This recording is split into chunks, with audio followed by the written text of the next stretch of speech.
So this is the recipe to my 27-calorie brownies. I posted a video on TikTok really randomly of me just mixing this brownie batter, and my inbox was then like flooded with requests for the recipe. So finally got around to making it. Hope you like them. Sorry for the delay.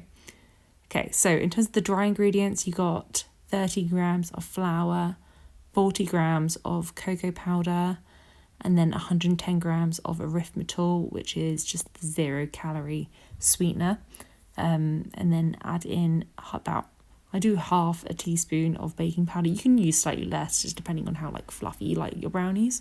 I wouldn't go more than that.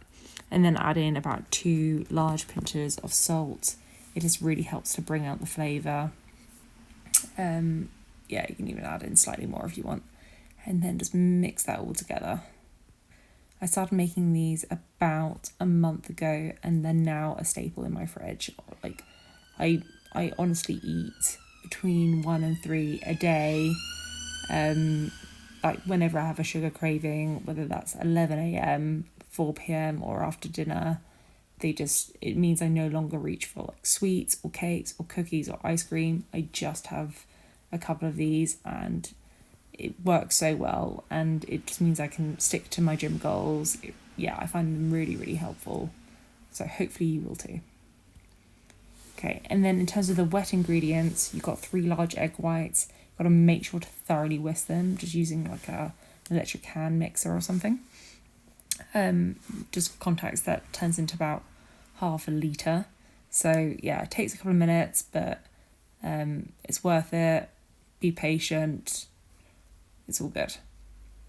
And then I'm also using 180 grams of yoghurt.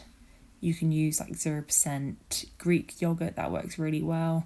I'm using low sugar soy yoghurt here, which makes them dairy free, which is nice. But yeah, just use whatever you prefer, and then add in a bit of vanilla as well. Not sure why I decided to start with that, but hey ho. Yeah, so just adding in the egg whites now. You can see just like how voluminous they are. And then I'm adding in the yogurt.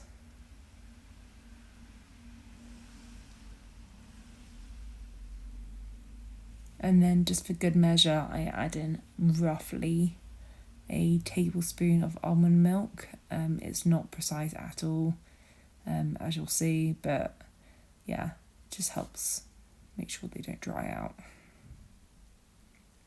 And then the best part is just mixing that all together.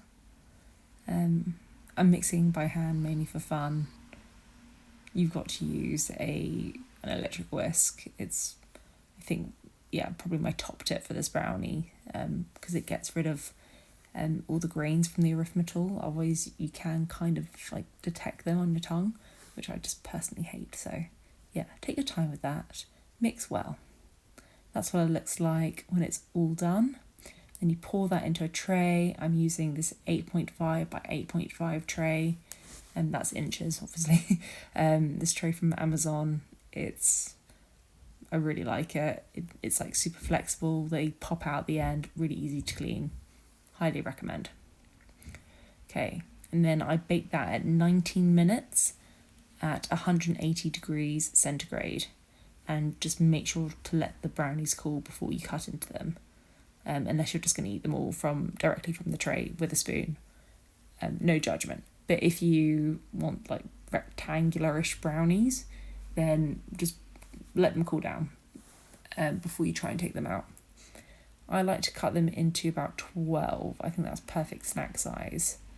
But yeah, you might like slightly more, slightly less. And this is what they look like at the end. Yeah. It's just super moist and chocolatey, and they're not like so super, super sweet. They're just more like rich. But I really hope you like them.